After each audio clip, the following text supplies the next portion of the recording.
I've been a little bit different, in my opinion, on my show on this whole Mueller thing, the whole thing with Sessions and so on and so forth. We've held, and this is really outside the mainstream, but we still hold this position, that this entire thing has actually been a very elaborate, very secretive sting operation to out deep state and indict Hillary and maybe even Barack Obama. I've been a businessman for 30 years. And I always judge a person's motives by their results. If somebody's telling me one thing, but they're getting something else, I think, something else is going on here. So we see that Mueller has come in, okay, and this is pretty much his last rodeo on the big national stage, right? So he comes in and he appoints the most partisan group of lawyers you'd ever seen. Now, if he wanted to come across as a nonpartisan, even-handed guy, why would he do that? It seems very odd to me. If you are receiving this transmission, you are the resistance. Okay, Bill Mitchell is riding shotgun with us, a great political analyst. Millions and millions of folks follow his great work. And we're covering the waterfront here today. This just broke. FBI Disciplinary Office recommends firing former Deputy Director Andrew McCabe. And then it goes into the fact that he basically misled investigations and covered up what was going on. This is just huge. And again, this just broke. Andrew McCabe in July, when he was still acting FBI director, the FBI office that handles employees' discipline and recommended firing the Bureau's former deputy director over allegations that he authorized the disclosure of sensitive information to a reporter and misled investigators when he was asked about it, leaving Attorney General Jeff Sessions to decide whether he should fire a veteran official just 4 days before his expected retirement date. People familiar with the matter said, this is huge. We already knew this from the congressional hearings, but they didn't want to give us classified info. They would say, I wonder if we're going to find out, Jim Jordan and others would say, that this happened. Well, of course, he ran the whole fake PP Gate operation. He ran the people under him. He sent the money over. His wife got money from Hillary. He sent the money to pay for the fake dossier. Then he covered it up. Then he told the president he was fighting it and lied to him and then leaked to the press. And all this is coming out. This is incredible, Bill Mitchell. Yeah, I tell you what, I've been a little bit different, in my opinion, on my show on this whole Mueller thing, the whole thing with Sessions and so on and so forth. We've held, and this is really outside the mainstream, but we still hold this position, that this entire thing has actually been a very elaborate, very secretive sting operation to out deep state and indict Hillary and maybe even Barack Obama. I've been a businessman for 30 years. And I always judge a person's motives by their results. If somebody's telling me one thing, but they're getting something else, I think, something else is going on here. So we see that Mueller has come in, okay, and this is pretty much his last rodeo on the big national stage, right? So he comes in and he appoints the most partisan group of lawyers you'd ever seen. Now, if he wanted to come across as a nonpartisan, even-handed guy, why would he do that? It seems very odd to me. Also, Sessions, who was one of the most effective senators and most beloved senators, all of a sudden becomes the attorney general, and he hides and he seems weak. It's also out of character. Sure, that's so when they pounce on him, it looks very legitimate. And I didn't believe this 6 months ago when SG Silver Bull and all those guys were saying it. But more and more, once these new indictments came out, and a bunch of it's about Democrats and stuff, it starts to add credence to that. The results, yeah, the results. We're saying, so who's in trouble now? What's happened as a result? What has happened to Donald Trump? Step back. What has happened to Donald Trump as a result of the Russia investigation? He's been exonerated. If they had never had a special prosecutor, this would hang over his head like the sword of Damocles for the next 8 years, okay? But he's been exonerated on Russia completely. I mean, he has had a year-long colonoscopy and come up absolutely clean on this thing, okay? But deep state's in trouble. Deep state's being exposed. We never would have heard about these text messages and all this other stuff if it wasn't for Mueller's investigation. So on a basis of results, we're seeing this come out. And then you'll hear that people, even very inside Trump's circle, say, oh, no. He's really angry at Sessions. He's really mad at these things. I'm like, well, if this was a sting and your White House was leaking like a sieve, wouldn't you try to give everybody that impression? when you try to set that up. So I think when all this is said and done, that Jeff Sessions deserves an Academy Award for the best role as a reluctant warrior in the history of Earth. And I think that come maybe the middle of this year, when it's most useful for the midterms, he's going to start to put the hammer down on these guys. Well, I'll tell you one reason this narrative is important, whether it was accurate in the beginning or not. If Mueller wants to stop being a traitor and stop covering up for the Clintons and their crimes like he did and like Comey did, I know he has a good military record and all that, but I mean, they covered up for bad stuff. This gives him a chance to roll over and look like he was always doing the right thing. And I agree, though, that Trump, this has given him the ability to smoke out all these other criminals. And that's the way it's going, because Hillary blamed him for Russia because she was involved with Russia. So one way or the other, it's turning out that way. So how do you predict this is going to end, and what's your timeline?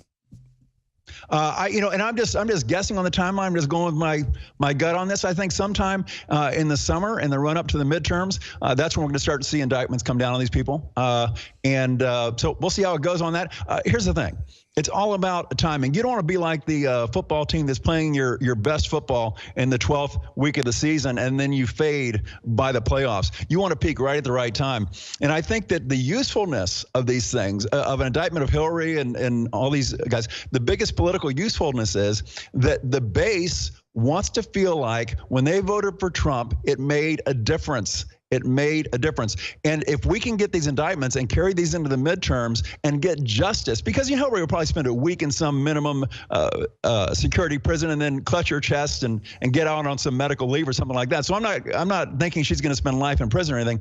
But the political upside is that if the base feels like they got justice, that is a huge. No, you're absolutely right. That would mean an even bigger sweep and keep the trifecta of the legislative, the executive, and the judicial in place and really restore the republic. And my Pentagon sources and others that we know helped win the election for the American people because they were aware that we were going under Chinese control, globalist control fully. They were going to end free speech. You still got the Hillary group trying to finish their old plan as if she never lost, Madam President. But it's two conflicting worldviews. And if you look at how Trump is obsessed with building the wall, cutting the taxes, doing the things he said he would do, then if he said, yeah, you need to go to prison, we're going to lock you up, that means that's what is being angled for, Bill Mitchell. But how do you think the empire will strike back? How do you think the deep state will strike back? Or are they so hubris-filled they haven't figured out what's closing in on them yet? I think that one of the, anytime you have a sting, you want to get people inside the other team's operation and make them think they're your friend. And the media spent so much time praising Jeff Sessions. He's a great guy, blah, he's standing up against Trump, all this stuff. So when Jeff flips on him, they're going to look very, very foolish coming out suddenly against him after praising him so much. Or if Mueller goes against Hillary and those guys, they're going to have a hard time attacking him. But I've always thought that the key in this whole thing is Comey. And then Mueller may have been chosen because he's the one guy who could flip Comey because Comey trusts him. Okay? So there were a lot of things in Comey's testimony that were really head-scratching moments where, he's just giving that testimony and he's suddenly offering all this information that nobody even asked him about. Sure, and he comes out and admits that he was the leaker. Right. Why would he do that? Any lawyer would be, throwing his shoe at the TV set. It's like, shut up. Well, sure. And remember how he covered up for Hillary, but then he exposed it and brought it back out days before the election. Right. And then we learned that Mueller actually coached him before that. So that's what makes me think that something's going on here. There's a sting going on here. Now, how will the deep state react? I think that by taking so long in this, I think that Jeff Sessions is putting together an ironclad case. So when I get it, and waiting so it's fresh in the midterms. I know you've been saying this for a year, and others have. I don't know who was the progenitor of this, but I got to tell you, more and more, it's looking like it could be real. Yeah, it could be. It could be. Are you the progenitor of this theory? Let me put it this way. I didn't come up with this because I read it somewhere else. So in my mind, I'm the progenitor of it, but I know other people have been thinking this as well. So I don't want to say that I was the first one and then somebody goes back and does a Twitter search and somebody else said something. Sure, the point is this is what, regardless, this thing blew up in Hillary's face. This whole Russiagate thing is now an albatross around their neck. We'll be back with Bill Mitchell to talk more about censorship, how do we fight it, the Russia situation, and more. Someone very profoundly once said many years ago that if fascism ever comes to America, it'll come in the name of liberalism.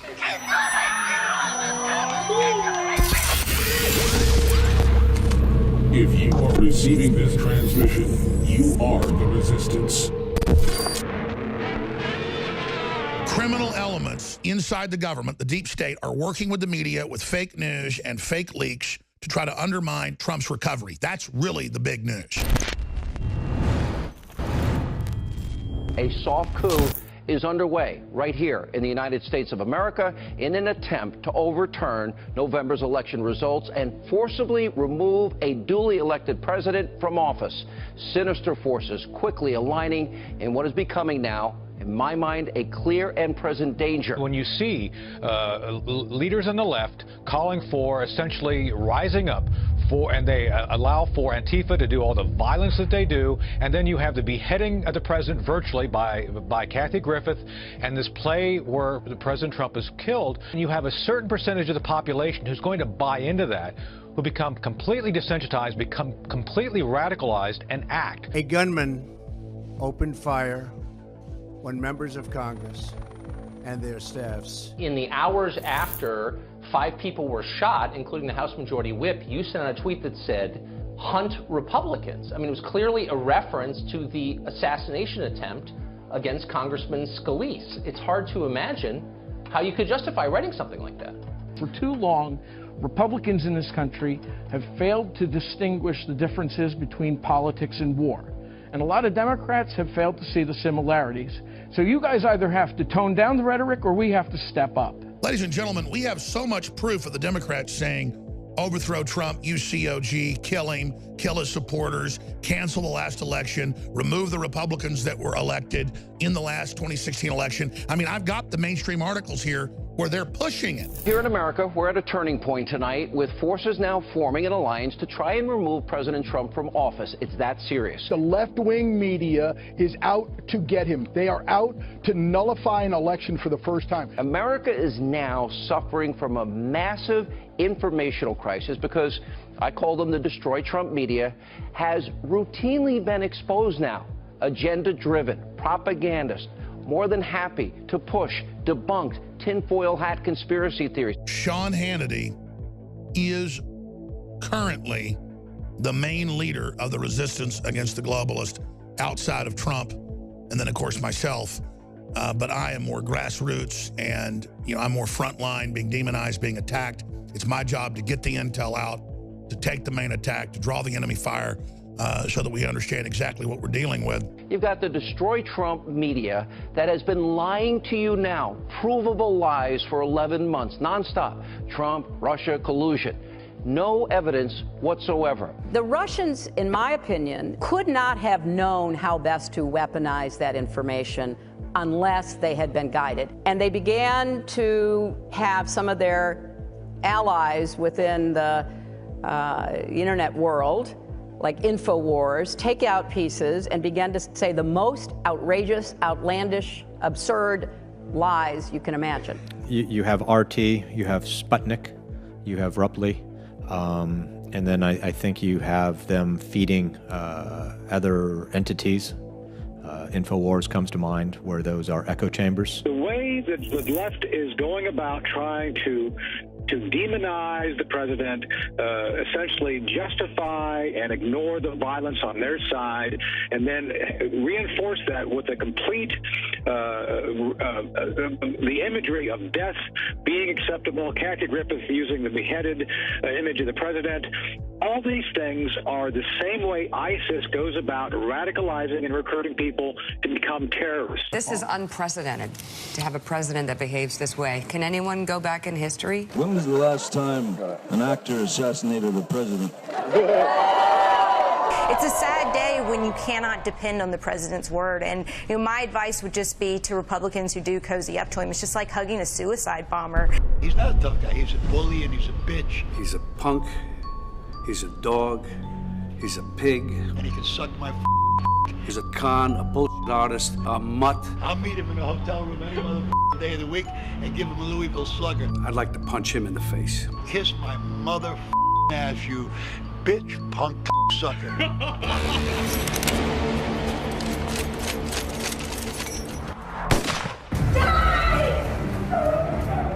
Pointing what appears to be a water gun at the image of President Donald Trump projected on a whiteboard, art teacher Pale Modi has now been seen by countless viewers across the internet. Yes, I have thought an awful lot about blowing up the White House. It's an actor dressed to look just like President Donald Trump as he's assassinated on stage. Pictures and video depicting comedian Kathy Griffin holding the bloody, decapitated head of President Trump are no joking matter for the Secret Service. The rhetoric that has inspired the violence has come from the mainstream of the Democratic Party. They're involved in the coup, an active attempt to start a bloody civil war.